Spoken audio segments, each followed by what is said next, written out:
Hey, it's Gerald from Lakers Fast Break. Anchor is the easiest way to make your next podcast. It's absolutely free, and their creation tools will allow you to record and edit your show right from your phone or your home computer.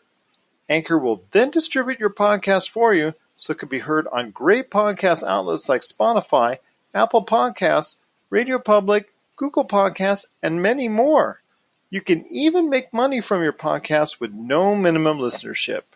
It's everything you need to make a podcast all in one place. So download the free Anchor app today or go to anchor.fm to get started on your next podcast.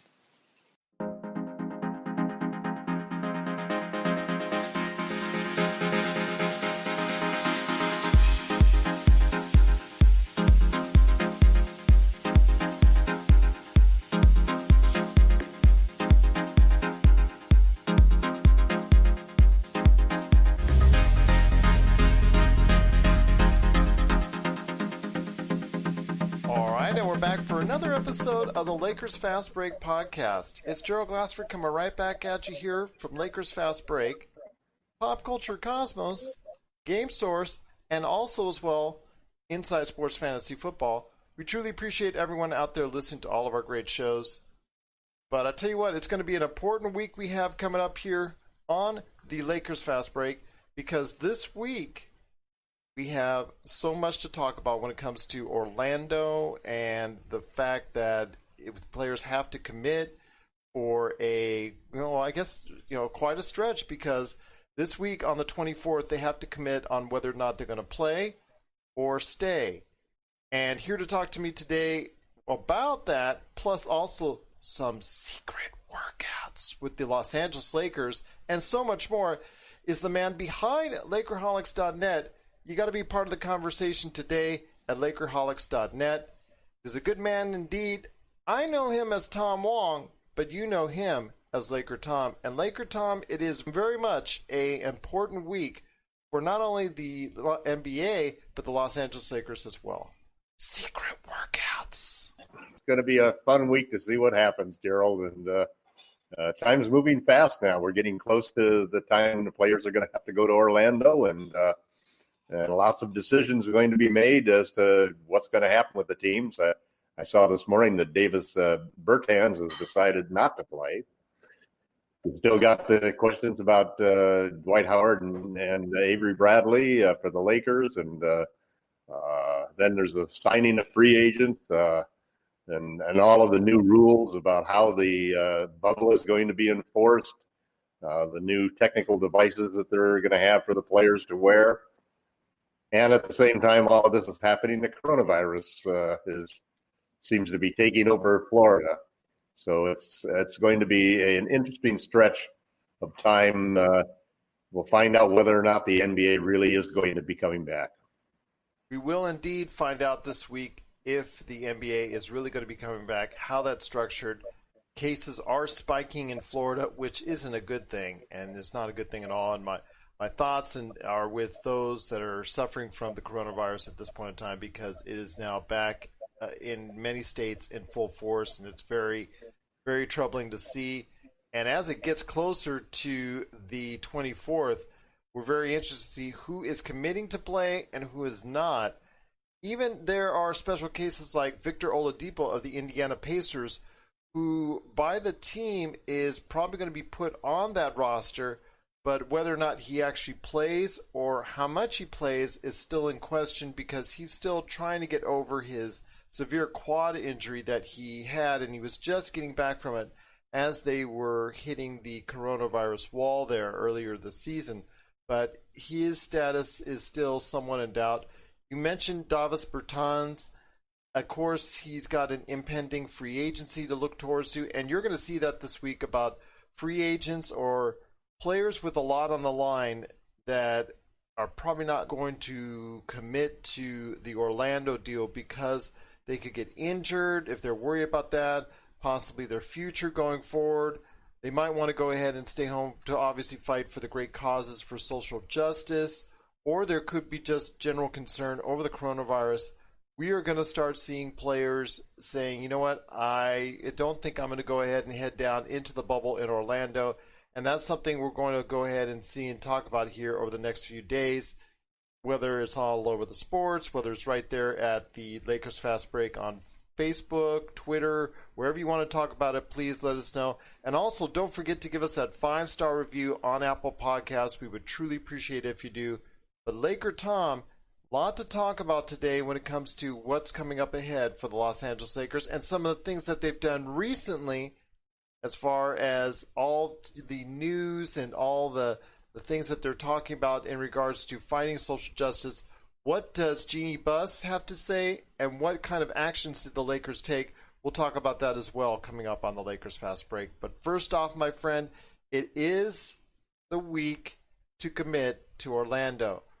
And I know two biggest concerns for us as Laker fans are Avery Bradley and Dwight Howard. So I want to hear your thoughts. Are we going to see them on the team as of Thursday? Or are we going to have to go ahead and say, you know what, we're going to go on without you guys, but we wish you the best of luck, and we want you to go ahead and carry on that great fight for social justice? Kind of interesting that as you were enumerating all of the different reasons why players may not want to come down to Orlando, the concern about your contract situation, and if you're a free agent that's looking for a big payday. The last thing anybody wants to do is see their career as financially get set back the way that Boogie Cousins did by going out and getting injured. And definitely it's a concern coming back after a long layoff like this in the middle of the season. Definitely has to heighten the odds that somebody could get injured. So it's easy to understand Bertan's decision. He's ready for what is probably the biggest payday that he's had in his brief career. And then there's also those who are concerned just about catching coronavirus. I think we saw that in the reactions to Donald Trump's Tulsa event that people are still a little hesitant to go into crowds and to go into situations. And with everything happening down in Florida, where it's now almost becoming the new epicenter of the pandemic, it's easy to see that being another factor. For the Lakers, fortunately, I haven't heard much about anything other than desire not to interfere with the great progress and attention that's being accumulated by the Black Lives Matter protests and everything. And I think that's the main concern of Avery Bradley and Dwight Howard, that they don't want to have basketball interrupt and undermine all of the attention and progress that we're seeing with the Black Lives Matter movement. Where does that end up in the final analysis? I think that they're both going to play. I think they're both going to commit by the 24th. And I think there's several reasons for it. One being that I do agree with the positions that the NBA, by responding properly to concerns that people have about the playoffs, the resumption of the season, detracting from the movement, I think that we're starting to see a lot of things align that are saying that it's probably better off for the movement, for the players to be in there, to be active. We're seeing that baseball is in danger of not being able to have a season put together. We're seeing Dr. Fauci say that the NFL is a difficult situation. And what it comes down to is that the NBA, the only real reason that they have an opportunity to finish the season, frankly, is this whole bubble idea, that they can put everybody into one spot, which, the NBA, the NFL can't do, and MLB can't do. But the Lakers and the NBA are hopeful that they're going to pull this off. I also think, too, that a big factor in this is the camaraderie that the Lakers have as a team. I don't see Avery Bradley or Dwight Howard, when push comes to shove, wanting to undermine their team's opportunity to win a championship. LeBron's opportunity at 35 to win his first championship with the Lakers. It's both Dwight's first opportunity and Avery's first opportunity to win a championship. That's not exactly true, my friend. I mean, thanks to Dwight Howard's fantastic free throw shooting, he actually free throw shot himself out of a title. So let's just go into that right there. Well, but he hasn't won one, and he's never had a chance as good as this chance.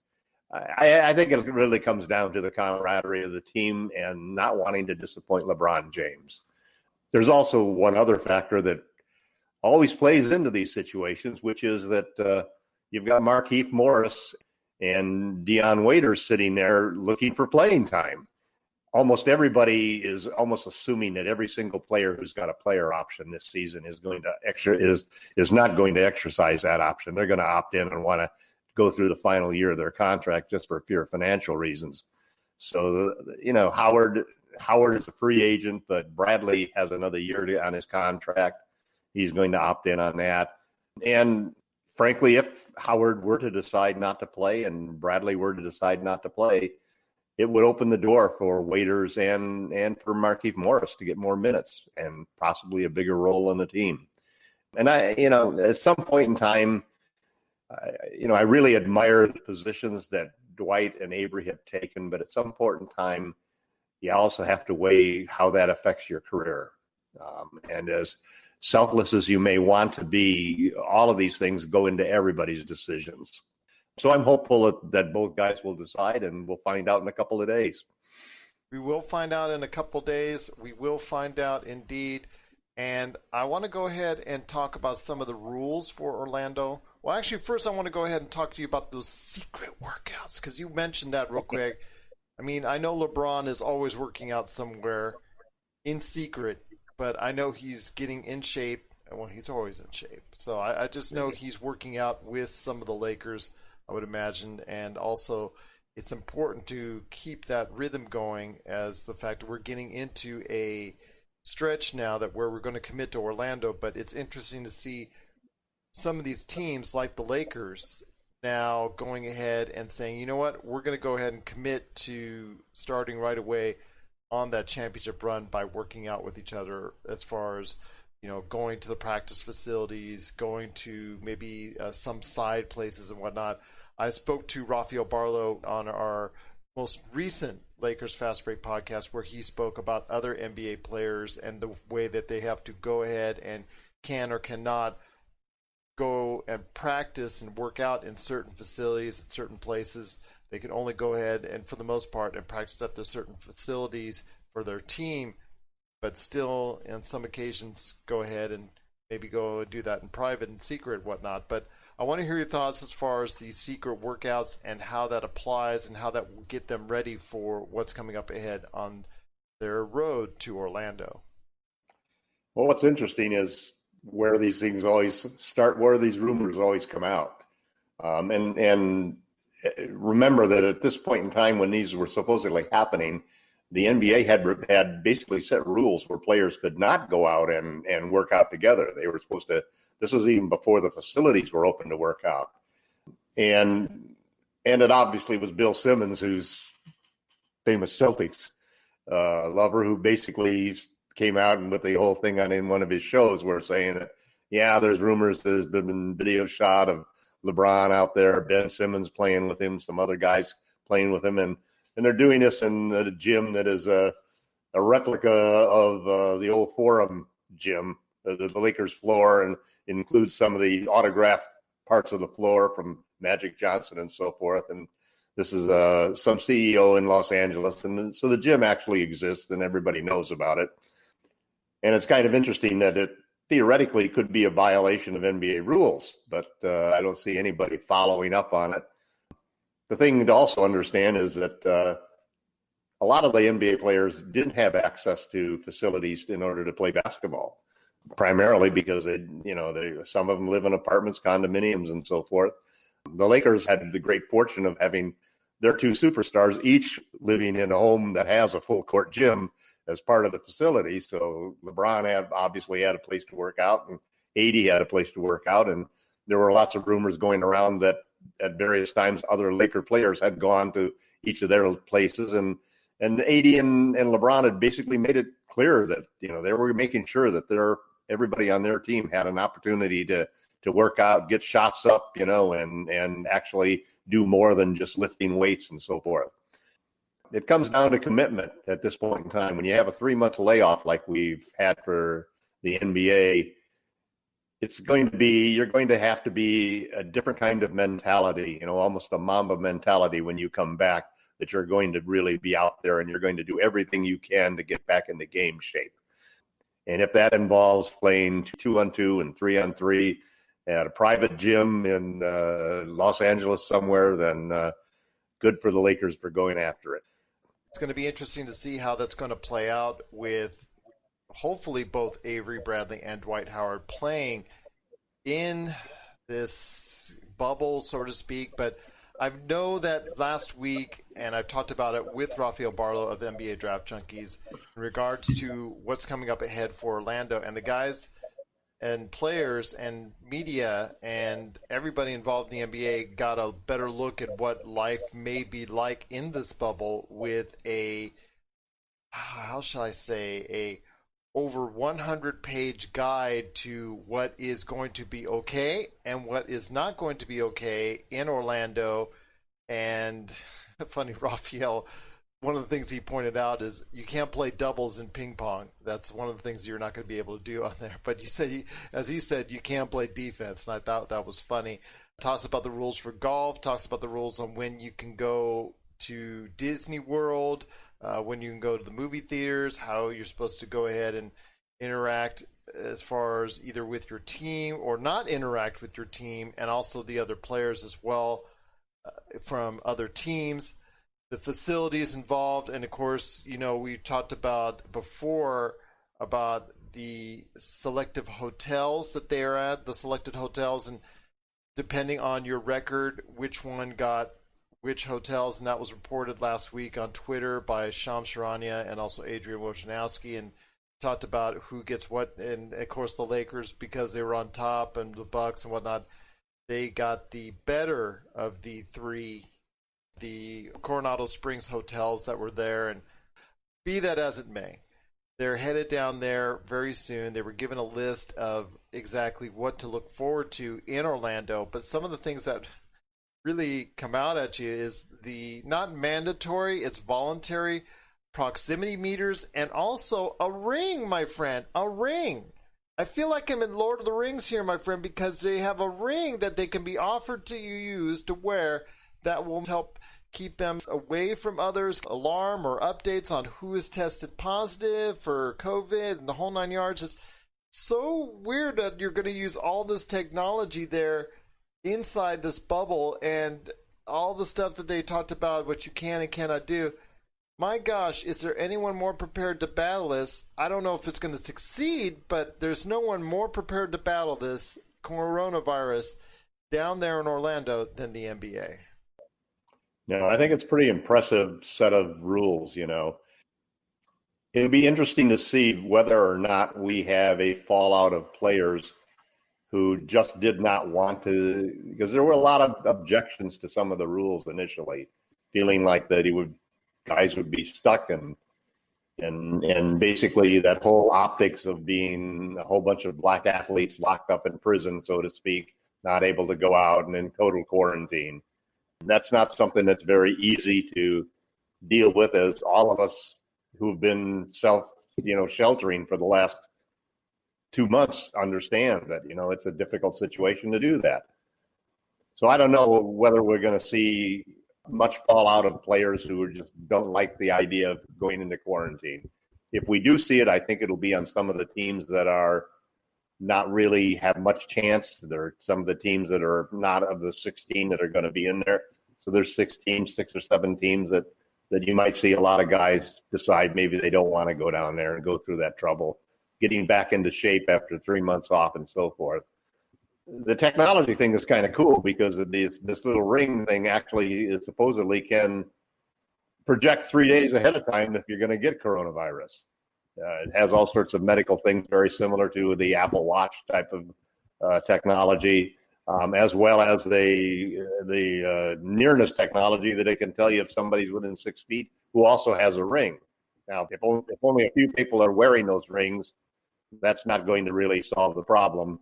So, and I've seen lots of comments from different players that they think that that's kind of an intrusion on their privacy, even though the statistics coming from those would only be available to the team and so forth.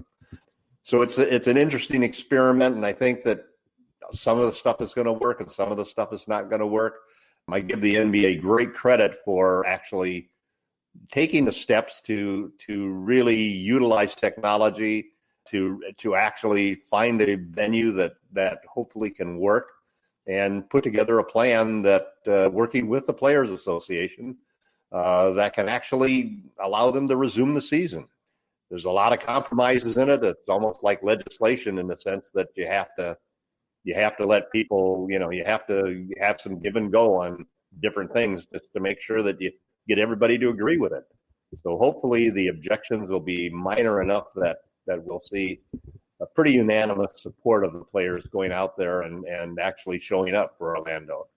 That obviously is the first hurdle that they've got to get back in order to make the resumption of the season and the playoffs a reality. They have to have, pretty much buy-in by almost all of the players and definitely the superstars involved. If they don't have that, and you combine that with the coronavirus explosion in Florida, then it is very possible that the season could be canceled. It's not a sure thing, that's for sure. No slam dunks here. One ring. You can buy those rings yourself, too. You know that, Gerald? I know, They're available $299 to $399 a piece. Yeah. Okay, I'm on that. Yeah. I'll wait till kind of like an ankle bracelet. The it's kind of like an ankle bracelet, though, isn't it? In many sense, yes. So I don't think many of the players are going to buy into that unless they're really paranoid to go ahead and do that. But yeah, I think I'll wait for the discounted version later on, coming up hopefully later this year. I don't think I'm going to dish out for that. I still got to make sure I have enough money for my PlayStation 5 and Xbox Series X. We're signaling the ref for a quick timeout, but we'll be back with more of the Lakers Fast Break podcast. Check out what's been going on with the Pop Culture Cosmos Show and the PCC Multiverse. I see the potential for basically like another Netflix kind of paradigm shift where here comes this other major player. They have a ton of resources. Apple could change the way that entertainment is consumed. They say it's the only time this year that you'll have stars from each brand battling each other, and we know it's not going to be the case, but they like to say that, and more power to them, I guess. Well, it's a big first step, bringing all those superheroes together. There were definitely some parts of the movie that I really enjoyed, and then there were some parts that I thought just kind of fell short of expectation. Part of it has to be something to do with how it's being promoted, and this is a thing where audiences do not agree with critics. That's the Pop Culture Cosmos Show. And the PCC Multiverse, every week on Apple Podcasts. And over a dozen of your favorite streaming and podcasting options. But I tell you what, my friend, there's more to talk about when it comes to the Lakers, and something I want to go ahead and delve into is something that both myself and Rafael Barlow from NBA Draft Junkies on our Monday episode talked about, and that is the continual fight for racial diversity and social justice, and some of the things that the Lakers organization did. Some of it is a long time coming, and the hiring of Dr. Karina Brown as the director of racial diversity for the Lakers, I think, was a great move.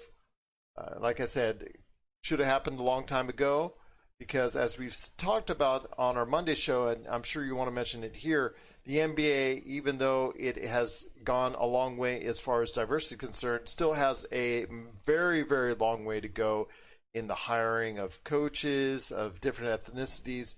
Also, as well, talking about the front office is still a majority of white personnel, and you have to go ahead and become more diverse, because when your league is 85% African American, as far as players are concerned, you need to have a coaching staffs and front offices that are more reflective of that. And one of the things that they did in a positive manner is the hiring of Dr. Karina Brown.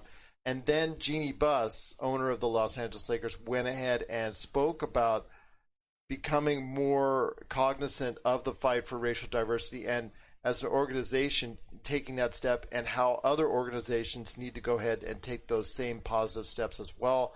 And what I want to ask you is this, in your mind, I'm sure, as we've talked about on many occasions, before about other aspects of this fight. Is this a good step in the right direction? But unfortunately, after she made those statements, Jeanie Buss also got some unwanted and unwelcome responses out there, including one in particular that even LeBron James took notice of and was very vocal against. And to me, I think it was the right way to handle it. And that person who made those statements, it just isn't worth anyone's time. One of the things that I found fascinating about the Lakers hiring of Dr. Brown is her difference making. The first thing she asked when she was approached about the possibility of the job, she wanted to know, are the Lakers a non-racist or a anti-racist organization?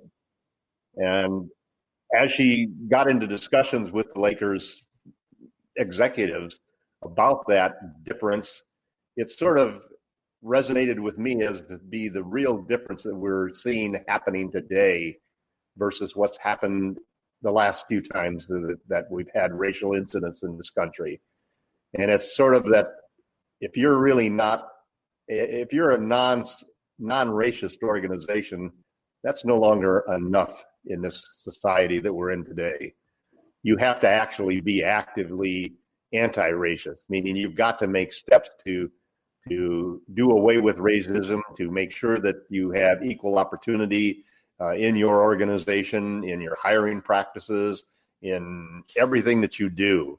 And it's interesting, they had Dr. Brown talk to the players before they hired her, actually, and impressed the players greatly and impressed the executives greatly that this was a position that was long overdue for the Lakers to put into place. And I think it's exactly the kinds of moves that would give comfort to great leaders like LeBron James or players who were concerned about the problems of racism that we're facing in our society, like Dwight Howard and Avery Bradley. Dr. Brown's motives and everything and how she's going to go about trying to make the Lakers a anti-racist organization rather than allowing them to just be a non-racist organization. Jeanie Buss, I thought, was a terrific move to publish the racist email that she had received from a fan who was basically just ranting and raving in just uncertain terms. And it was great that she'd published that and got a lot of support from LeBron and so forth. But this is the type of thing that you have to do if you're anti-racist. You cannot allow stuff to happen and just let it wash by. You have to bring it out in attention, and you have to make sure that people know that this is unacceptable. We're starting to see changes that are happening in this country. I mean, I never thought I'd ever see NASCAR outlaw the Confederate flag and statues for slave owners and traitors to the country that caused the Civil War, having statues still that are in the cities and municipalities around the country. So it's great to see all of these actions happening. I'm very hopeful that we're going to see some big moves in the area of legislation to control police brutality, and those are all just first steps. And you just hope that all of this fervor that we're seeing, we saw it a couple of years ago with the Me Too movement, and then it sort of seemed to simmer down. But we're seeing something now that I think is going to lead to permanent changes and for the better.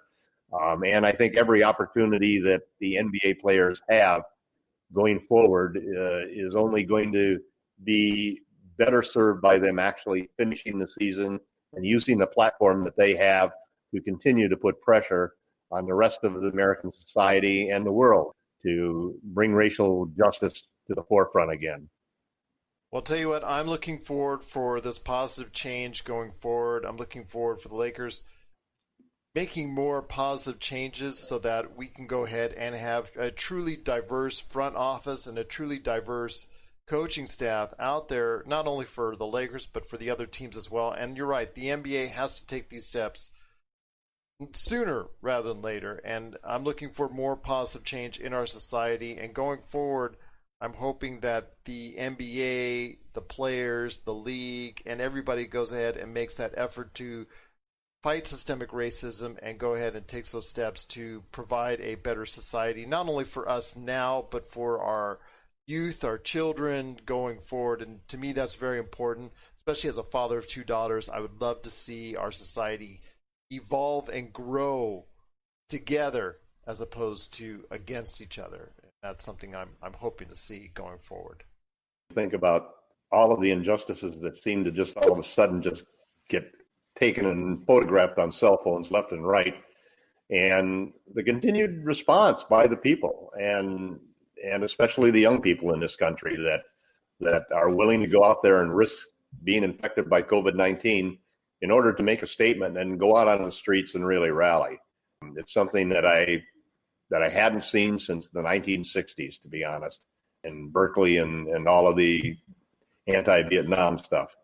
So it's a beautiful silver lining in the cloud of racism that we're struggling with in the aftermath of the coronavirus and economic problems that have plagued the Black community. It's great to see that progress, and I think we need to keep pressure on it continuously. We can't let this opportunity die and fade away the way so many other opportunities in the past have done. This is a chance to really make change, and we have to take advantage of it. We do indeed, my friend. We do indeed. Well, there's still the back half of the hour, my friend, as we're going to be talking more about what's going on. But before we do, I want to ask you real quick, can you give everybody an update of what's going on with LakerHolics.net, everything that's going down there? What's the conversation like? I want to know what the Lakers fans that reach out to you each and every day on LakerHolics.net, what are they talking to you about? I know for me, what I've seen in the traffic there is getting a little bit more because gearing up, my friend. We're gearing up. But what are the individuals that are there? What are the fans saying about what's coming up for the Los Angeles Lakers? Talking about things that matter to millions of people, really matter. And as great as we think sports are and so forth, they're trivial in comparison to the issues that we're facing today. And I think there's also sort of an acceptance that nobody's wrong and nobody's right. You know, you can look at these NBA players, and if some guy doesn't want to play and doesn't think it's right for him to play, for whatever the reason, whether it's an ethical reason or a fear of getting injured or a fear of testing positive, people are putting their lives on the line, and each person has a right to make their own decisions about those types of things. So I think there's been a good deal of unanimity that we're in a point in time in our country where we're dealing with issues that are far more important than sports. Even though we're a sports blog and we're diehard fans, and it'll break our hearts if the Lakers don't get that chance for the 17th championship, and LeBron misses that opportunity at age 35 to win his first Laker championship. Those are trivial matters compared to the things that are happening in our society right now today. So I think that's one big discussion that I'm proud that we're going through, and I'm proud of the way that the people on the site have responded, regardless of their political affiliation and their party. The second thing is that a lot of discussion just about how are the Lakers going to do in the playoffs. We really need Avery, and we need Waiters to come up big, and we need Markieff Morris to shoot like he did before he got to the Lakers. And probably really importantly, we need to continue to play defense and play great basketball, and there's adjustments that we can make. We were the best team in the league going into the playoffs, and everybody is pretty confident that wild cards notwithstanding and X factors notwithstanding, the Lakers are going to go in there ready and primed to go after that 17th championship. And if we get the opportunity to do it, almost everybody thinks that we're going to do well. Nobody has had any doubts. Nobody's doubting that the team is going to be ready to play, that the leadership on the team is going to come out and play their very best, and that every player is going to contribute and come out and really play hard. We're the favorites in Vegas. And we're second favorites. Milwaukee is now the favorites right now. Milwaukee's now the favorite? I wonder how they can do that. Now the favorite. So, well, the problem with Milwaukee is they only have one superstar. We have two, but you can't say that the other way around. Indeed. So I don't know. I'll tell you, my friend, it's going to be something that we're going to look at extensively, And you and I are going to go ahead and talk more about it on upcoming episodes of the Lakers Fast Break. And, as it gets closer to this Orlando bubble and the training camp and the weeks ahead, I'm looking forward to it. I mean, it's so nice to be talking about a league that has somewhat of its ducks in a row. I mean, obviously not everything's in place. We're still talking about, which players are going to make it, which players are not. And I'm telling you right now that there's still so much to talk about as far as the NBA is concerned, but they are miles, along with the WNBA, miles ahead of the other major sports. NHL looks like they're almost in secret, but they've got somewhat of their act together. But when it comes to the NFL, it's still very much up in question. How are they going to be able to pull this off? And Major League Baseball, they just outright, the players and the owners just, and obviously Commissioner Rob Manfred, they just flat out hate each other. It's, when you watch these other sports and what's happening, and you have to understand, too, that for the NBA and NHL, it's finishing the season. They don't have the dilemma that Major League Baseball and the NFL have, which is how to even just get the season going. So there is a difference there. It's I don't think the NBA could play the entire season if they were going into it in a bubble in Orlando. We can maybe stretch it out to do it like we're doing, but so I think it's important to recognize that the Major League Baseball and the NFL have a more difficult situation. They can't solve their situation with a bubble like the NBA could. So that's a big factor in it. But the NBA has been sort of the prototype for how you run a league and how you integrate players' interests and owners' interests and run a progressive league that's really the show for everybody to emulate. And I think that the way that they've approached the problems is a great first step. If we can pull off a successful completion of the season and a playoff, then we'll have to face the same problems that Major League Baseball faces and that the NFL faces, which is players are going to have to take a hard look at exactly what the new CBA is going to be like, because whether or not they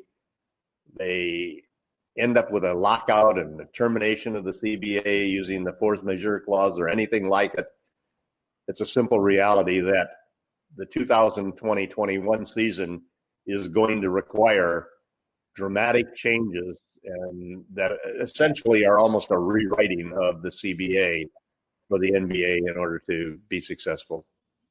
Well, I'll tell you what, my friend, there's a lot to talk about when it comes to the Los Angeles Lakers and the road ahead, but when it comes to Major League Baseball, they can't even get their act together. They're now down from, 162 games. Yeah, all the way down, whittle down. Now they offer 60, and they can't even get that. I guess it's because of the playoffs. When it comes to the Major League Baseball players, the players want the full playoff structure, and of course the almighty dollar and the payoff because of it.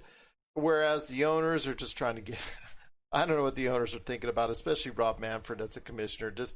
It's a scene where it's not the way you're supposed to be going about it, especially during a pandemic. But at least the NBA, for the most part, I understand with Kyrie Irving and his thoughts and his voice out there, and obviously with Avery Bradley and Dwight Howard and several other players following suit, there's not been this total agreement as far as from the players, but at least the conversations are there between the players in the league, and that's something a lot of these other leagues do not have.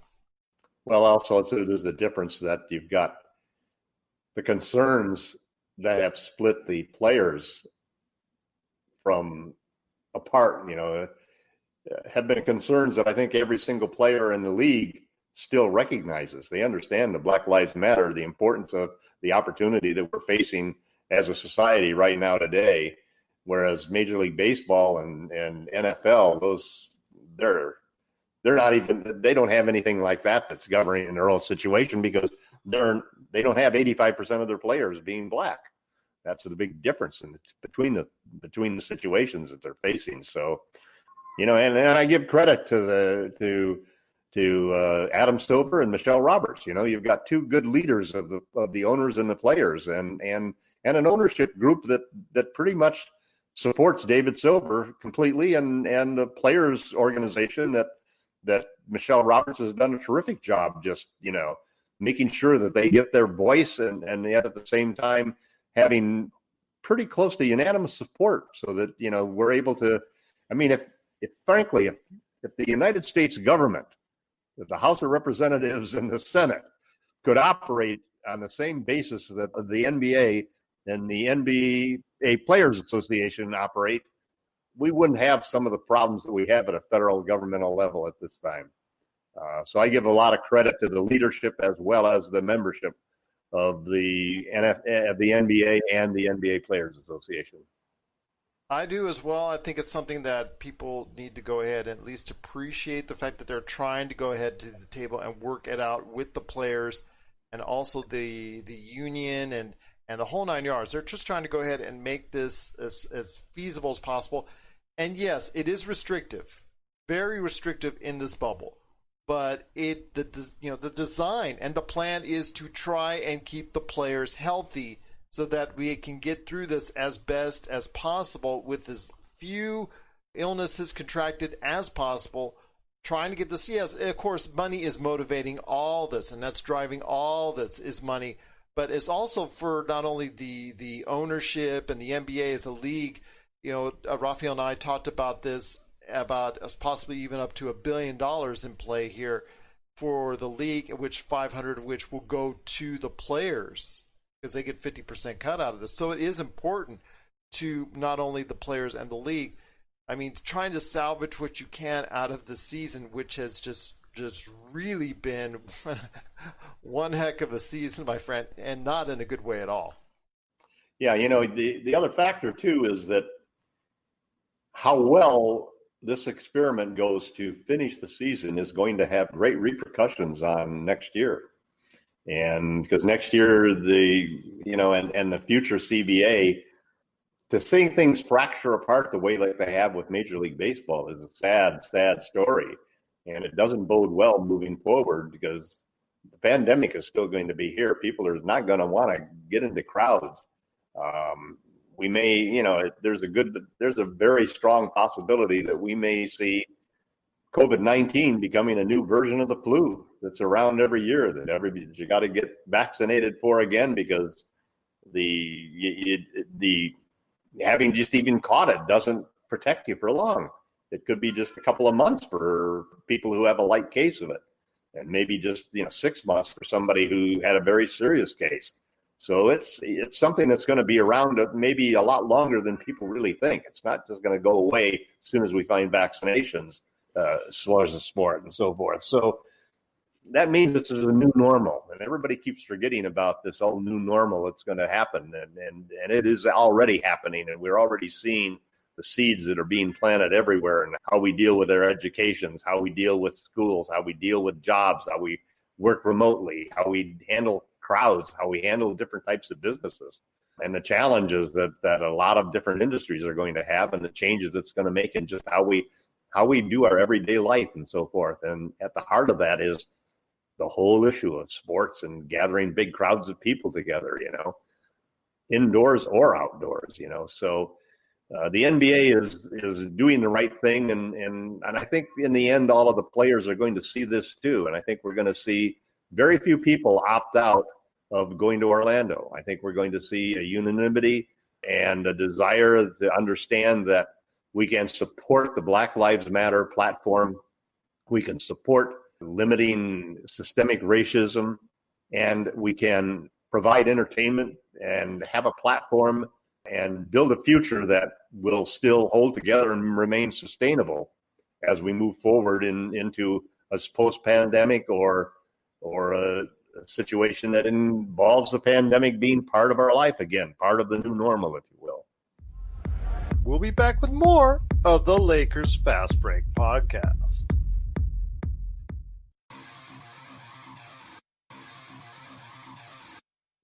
Needing an edge for your fantasy football team? Listen to the guys at Inside Sports Fantasy Football for insight that will help you reach your league championship. That's Inside Sports Fantasy Football. Check it out today on your favorite podcast outlet. Between you and I don't want this to be the seasonal flu and then have to worry about the seasonal flu on top of it. I don't like that prospect at all, but you're right. I'm not going to put that out of the realm of possibility because, it took how long to get rid of the Spanish flu? That was over 100 years ago, and it took so long to get it out of its existence. And even with all the technology we still have today, it's still going to be hard to get rid of the coronavirus. So many different variables when it comes to the coronavirus that has me worried, and I don't even want to think about it, man. I want to think about basketball. But I also want to think about how we can go ahead and provide change against systemic racism and the statement that these players are making, because I want to stay on that topic. I know as it gets closer to the NBA, everybody's going to be talking about that, but we're going to push these really important social issues which needed addressing a long time ago. I don't want to put it on the back burner, my friend. So I want to hear your thoughts before we talk about Boogie Cousins on the way out. I want to hear your thoughts on how we can keep that in the forefront, how we can keep this fight against systemic racism for actual change, not just talk, not just blah, blah, blah, blah, blah. I want to hear how we can go ahead and make actual change happen, how these NBA players can do that, because they have the platform. And Rafael Barlow of the NBA Draft Junkies, he was talking about this on the Monday show, about how he thinks we could see record numbers for viewing for regular season games or playoff games from this. I'm hoping he's correct. I have a feeling that might be the case, at least early on, because people will just want to see something that's out there. So I want to hear your thoughts as far as how can they use this platform to create actual change against systemic racism. I wrote an article in Medium and at Lakerholics about a week and a half ago, basically, which was the different ways that they could really, that the players and the league could join together in order to really create a viable change as opposed to what's happening. And it involves, a lot of it involves raising money, because money is still going to be what drives all of these various events. But it's a whole bunch of different things. They could, I think, for example, that they could take the rest of the games and use them as a platform to bring in people. Let's say in pregame shows, you could bring in people who were going to, let's say, black celebrities who would talk about Black Lives Matter and what the reasons and so forth. You could have the players of the game have post-game situations like that to raise attendance on the viewing and so forth in order to raise the advertising money and so forth. You could have black celebrities come in and do halftime shows, rap stars and music stars and actors come in and do halftime shows in order to raise it. You could go out and, you could raise more money by, let's say, taking 1,000 socially distant seats in the stands and having an auction where people bid to come on so that they can be one of those 1,000 fans to watch the playoff games and raise the money that way. You can do all sorts of things to make sure that the subject of Black Lives Matter becomes synonymous with the NBA, and it's synonymous during those broadcasts. That every broadcast that you make has opportunities for people to lobby and support and talk about that situation. What it really comes down to is the power of the platform depends upon maintaining awareness and educating people. And if we can use that power so that the NBA becomes synonymous with it, it's making things like every jersey that's sold from now on has a Black Lives Matter patch on it, so that you get all of these new jersey sales and you get kids out there wearing these things and so forth. So I think that there's a lot of things that they can do both on an educational and awareness level to make sure that the playoffs don't detract from the movement, but enhance the movement and give it a platform in which it can really educate people and keep the point of attention, keep people's eyes on the ball rather than letting it slide away so we miss an opportunity to make change. And I think that those are the kinds of moves that you have to make. And I think the hiring, for example, of Dr. Karina Brown by the Lakers and creating a whole new position, the director of racial equity, and for the Lakers team, that's something that hopefully you see emulated around the league. I think that the league can do a lot more, making some commitments on hiring some black coaches and black front office people and making sure that diversity sits around it. I think they should make some specific guidelines that they're going to do that and create some new opportunities that way so that the league support staff mirrors the league's players more. There are a lot, you see it now in broadcasting, so it's something that we know can be done, and it's just a whole bunch of steps that I think can put together, and it's basically putting together a program. And when you see players like Dwight Howard and Avery Bradley and Kyrie Irving, even though I have some concerns about some of Kyrie's motivations, when you see them take stands that seem selfless like that, and that really put into perspective the difference between a social policy that affects millions and millions of people versus a bunch of basketball games that really affect only a few people. And you just can't compare those two situations. So what you have to do is use the power that they have in their platform as superstar athletes and as a superstar league to do as much good as they can, and to, as Dr. Karina Brown said, instead of being a non-racist organization and accepting that as your limitation, to actually go out and become, for the NBA, to become an anti-racist organization. We talked about the front office and coaching, but also ownership. And when teams go up for sale, that they are allowed every opportunity to go ahead and be a part of that process. Because Michael Jordan, is he the only black owner at this point in time, if I'm not mistaken? Or he is. Okay, so that has to change as well, and hopefully that will in the coming years, so we could be more of what we should see as far as the league as a whole. That would be great to see going forward. I know there's many steps we need to take, not only just the NBA but society as a whole, and I'm looking forward to those steps being taken in the coming days, weeks, and months. But we need to keep that awareness out there, not only now but going forward, especially when the league starts, and have that platform to go ahead and be able to create that message that helps change going forward positively in the future. I think Raphael's right that those games, once we start playing again, are going to see viewership like we've never seen before. And that's an opportunity to really get the eyes of the country focused on what's important and why we're playing the games. That should be part of the whole message that the NBA puts together with the players. And I'm hopeful that we're going to see that as things move on. The networks, it's a good opportunity for the networks to do their part. Just same thing with the sponsors of the team that are supporting the Lakers, then even the advertisers who buy advertising time. You just have to coordinate this whole thing as a campaign, if you will. And that's something that I think the NBA has done well in the past. They just need to take it to another level now.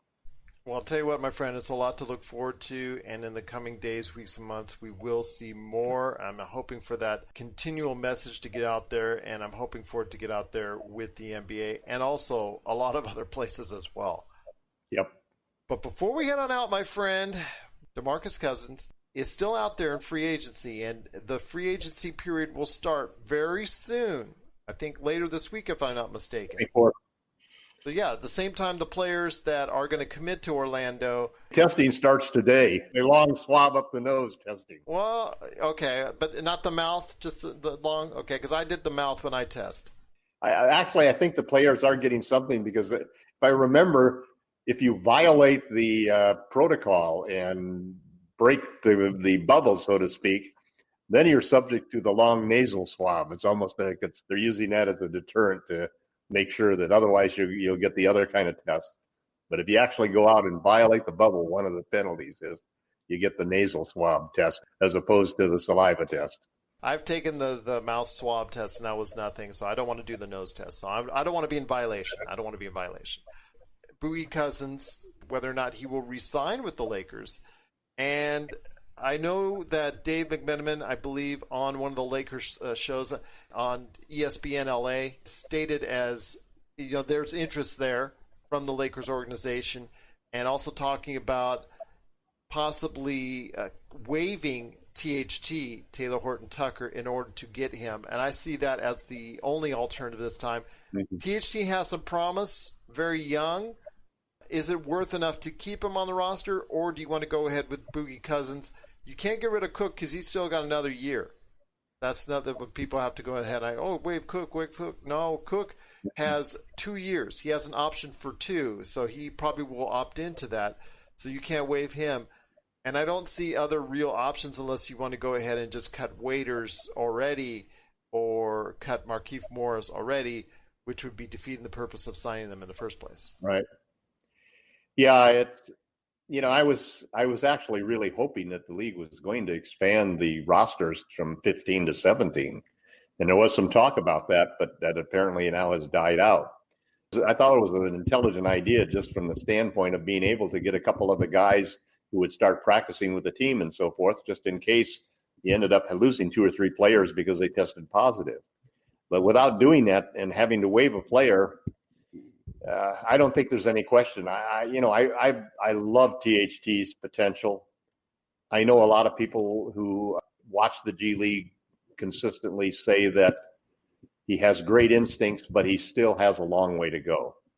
He's 2 years away from being 2 years away, if you will. And the thing with Boogie Cousins is the Lakers have to sign him. It's that simple. Even if he doesn't play a game, they have to sign him because somebody else will if they don't. And that means all of the loyalty they built up for this entire year and the chances of getting him next year are slim to none. Because if another team signs him, then it's going to be an open door for him because the Lakers need to do that. Maybe JaVale will decide that he can't play because of all of the players, JaVale is the one guy who, because of his asthma, you don't want to get COVID-19 if you've got the asthma problems, the respiratory problems that he has. So if he or Dwight if Dwight decided not to play or JaVale decided not to play because of his medical condition, they would jump at the opportunity to bring Boogie in. But I think that if they have to waive THT, then they have to waive THT. You have to sign Boogie Cousins. You can't let him get by. He is the player. The other factor is Anthony Davis. Anthony Davis is still a free agent, He can walk. And the reason we signed Boogie last year was because AD wants to play with him. He wants him to be the center that he plays with because he stretches the floor, which is something that JaVale and Dwight just don't do. So to me, it's 100% sure situation that the Lakers cannot allow Boogie to slip away. Not a single word about what kind of shape he's in, but he's been 12 months now from the injury. And he was supposed to be ready to go and in shape, supposed to be on progress to be ready to return to play in June. Well, maybe we don't need him until we get to the Clippers or the Bucks, which is going to be late September, early October. There's a good chance that he can help. He's a better passer. He's a better shooter. He's not as good a defender, that's for sure, even if he comes back 100%. And he'll probably come back hopefully at 80%, But an 80% Boogie is still close to an all-star player, and you can't get a player like that when you've got 2 superstars on their salary already. Not without wiping out and sending everybody out like they might want to do for Giannis. So I think that they have to make the move to sign Boogie, and I expect them to do that. You realize, of course, that the top 2 percentages from the three-point area are possessed by Dwight Howard and JaVale McGee. Yeah, but the number of attempts are under 10 for each one of them. Yeah, this is true. Just thought I'd point that out. No, I saw that every time I look at the three-point averages. Well, I'll tell you what, my friend, it's been great talking about Boogie Cousins, everything going on with the continual decisions that are going to be made. It's going to be a very important week in the NBA as the players have to decide and commit to Orlando and whether or not they want to be in the bubble. So it's going to be very interesting to see who's in and who's out. And we'll follow that this week, and we'll have hopefully more discussions talking about that coming up here in the future on This Week and more. And I want to tell you right now, LakerTom from Lakerholics.net, be part of the conversation today at Lakerholics.net. And LakerTom, is just always so great to have you here. I cannot thank you enough for doing so. If you want to reach out to LakerTom, at LakerTom on Twitter. For us, it's at LakersFastBreak on Twitter. Or if you have an email, you want to go ahead and email us, LakersFastBreak@yahoo.com. Well, LakerTom, it's been great talking to you. Again, some major decisions coming up this week, and we'll report it all to you as soon as we hear it right here. Thanks for watching, thanks for listening, and we truly appreciate you being part of the Lakers Fast Break podcast.